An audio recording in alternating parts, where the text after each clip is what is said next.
Hey, it's Dr. Jen here. I thought I would do another video for friends and family, what we wish they knew. I know I've made a few of them, but let's revisit this topic. So, hi, friends and family of someone who is in benzo withdrawal. I will try to keep this video short, but why don't you get cozy? I just did.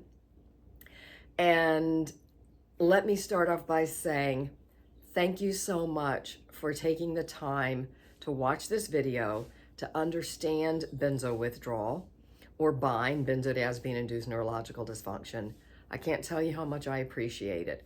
I suffered through benzo withdrawal and BIND, and it was really difficult. My family didn't understand, my friends, and it makes recovery a lot more difficult. So thank you so much, truly from the bottom of my heart, for wanting to learn about what your friend or loved one is going through. And another thing that I really want you to take heart or really take in is that I'm not blaming you, I'm not judging you, I'm not chastising you in any way for not knowing what you don't know, or if in the past maybe you've given, advice that hasn't been helpful. None of that. So we're just two people here discussing. So I really want you to know you're safe here, okay? No judgment, just the opposite. A boatload of gratitude that you're watching. All right, so first, I think it's really important to understand, and this is a tough one to wrap our heads around. The medical community knows very, very little about benzodiazepine withdrawal. They know very little about the dangers and the damages of benzodiazepines. And I know it's like, well, wait a minute, they went to medical school. How can that be? They're doctors, they're supposed to know everything. And the fact is that they don't. And one of my dearest friends, Dr. David Rusin, is a psychiatrist, and he has said, Jen, this was never taught in medical school, never really seen anything in all of the medical journals. We just don't know about it. And then you also have to remember, because he reminds me, is Jen, doctors aren't taught as to what constitutes health and happiness. We don't know what makes up health because, me personally, I'm an advocate for the 4 cornerstones of well-being. Eat right, which is a whole food plant-based diet, move enough, stress less, love well. And underneath each of those cornerstones, there are all these layers, and nuances of things. And I'm a big advocate for them. I live them myself, and they really are the true foundation for every human being on the planet for health and happiness. But, my friend David said, we're not taught any of that. So you have to keep this in mind. Doctors are not taught about benzodiazepines and a lot of other medications, and they don't know what constitutes true health and happiness. Most of them, some of them do, but the vast majority have to remember, Western medicine, allopathic medicine, it's a drop-down menu type of formula. You go in, you tell the doctor, I've got this list of symptoms. He either goes through his mind or, looks up somehow these symptoms. Oh, here's the drop-down menu. Here's the diagnosis. Now he goes to another drop-down menu. Here's the medication, or here's the treatment, here's the surgery. So once we understand that's the way the medical practice operates, then maybe we can begin to understand, okay, maybe they don't know a lot about benzo withdrawal. I happen to have a certification course on my website. I'm trying to get more healthcare professionals to take the course so that they understand. But as of right now, knowledge is very slow, even with the internet. I know it's hard to believe, very slow to really get into all of the medical practices. So that is first and foremost. We need to kind of put aside our belief that doctors know everything, and we need to trust them, because that's how your friend or family, your loved one, they got into this in the first place. Most of us suffering from the damages of a benzodiazepine, we got here because of prescription use. I've been in this community and helping for 13 years. And in all of that time, maybe I've had a dozen people that consider themselves true addicts, that sought out the drug, craved the drug, behaved in ways to get the drug. But the vast majority, and I've spoken to thousands of people, are prescription users, and we take it as prescribed. And we're trying to get off the medication. We don't want to stay on the medication. So you have to understand how the medication works. It works on the inhibitory system in our brain and our nervous system, and it works on GABA receptors. So it makes the GABA receptor, which is part of the inhibitory whole mechanism, it accentuates it. It makes it so that the neuron is sedated now. So it can't get a lot of excitatory action. That would be glutamate. So we've got glutamate and GABA, and they like to be at balance. But now with the medication, with the benzo, we're way too sedated. And so our brain is so amazing. It says, wait a minute, this isn't right. We can't get to balance. We can't find homeostasis. So it revs up some of the glutamate activity, but then it's really smart. And it says, well, wait a second. You know why we're so sedated is because this drug is working on all these GABA receptors. I know, let's shut down some of the receptors. Then it can't do that. That's exactly what it does. That process is called Neuro Adaptation. So now we've got these downregulated GABA receptors, and now we've got even more excitatory going on. So basically, we're just a mess. I mean, that's the that's the professional diagnosis. I'm being tongue in cheek, of course, but we really are pretty much a mess.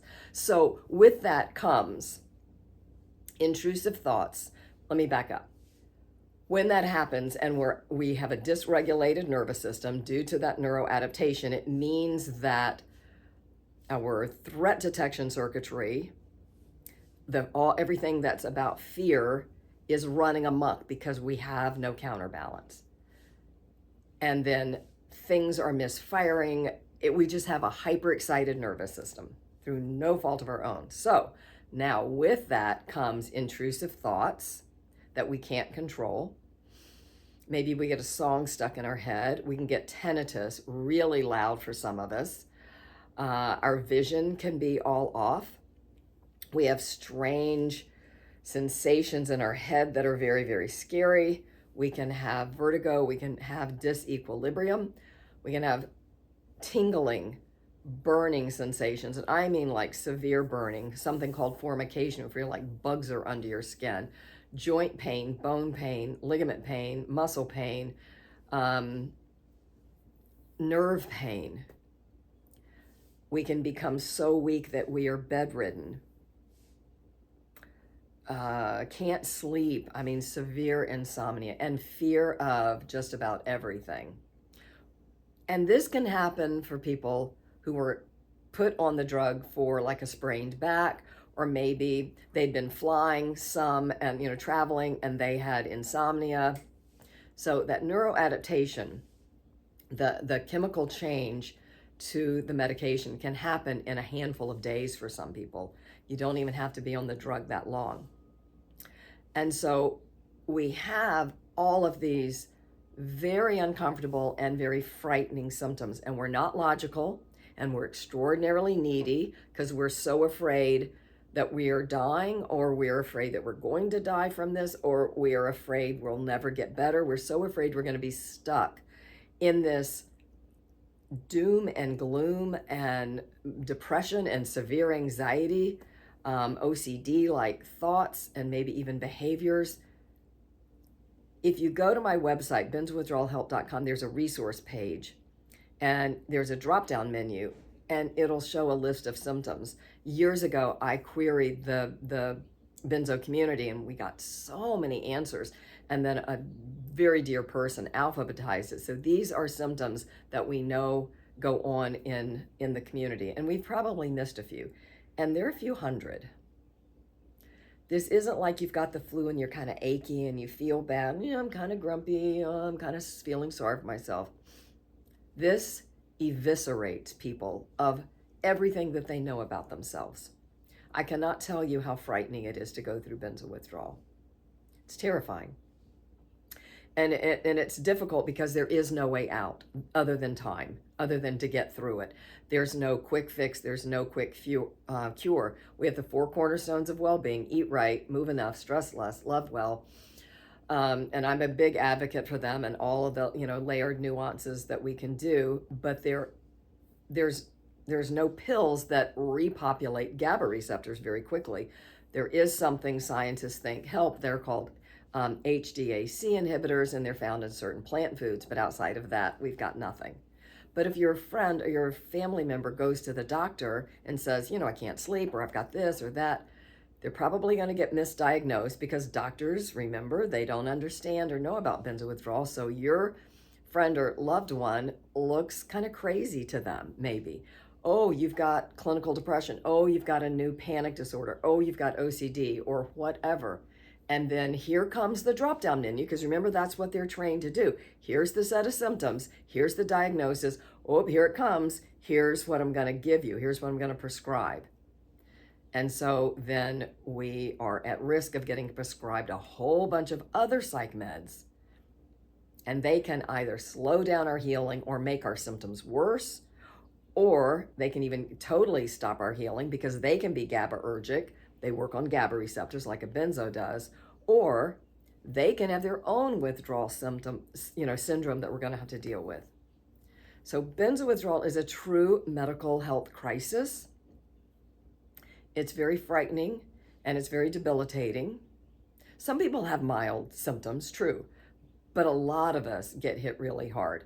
And so the ways that we can minimize that is to do a slow taper. And there's lots of help out in the benzosphere for learning about doing a slow taper. So please do not suggest that your loved one, well, just go to detox and get off.